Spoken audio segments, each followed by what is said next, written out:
नमस्कार सकाळ बड़ खबर सकाळ लाटेस्ट अपडेट सालेपुर घरोई कोचिंग सेंटर कलिंग विहार युवक झुलता अवस्था शव उद्धार करा जाइछि। एई युवक ना हूँ ओम प्रकाश सेठी घर केन्द्रापड़ा जिला मुनिलो।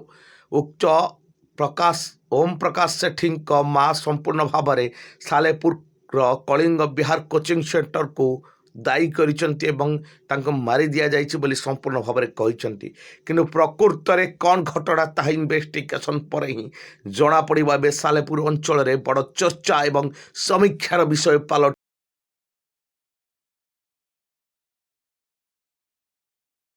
यही घटना प्रकृत में केते सत केते मिछ यही हत्या पछर कहानी ता सालेपुर पुलिस कहब किंतु जा घटनार सत्यासत्य देखा ओम प्रकाश सेठी माँ कहते टंका को नहीं एमती एक घटना घटी कहीं घरोई कोचिंग सेंटर कलिंग विहार सालेपुर हॉस्टेल कर्मचारी माने टंका मागिथिले एवं ओम प्रकाश सेठी माँ संपूर्ण भाव में कहते सबु मासर टंका पैठ कर प्रूफ अच्छी यार किछि दिन पर एमती घटना को से सहय करूना सीधा सड़क कहते मो पुओ को मारी दि जाइए।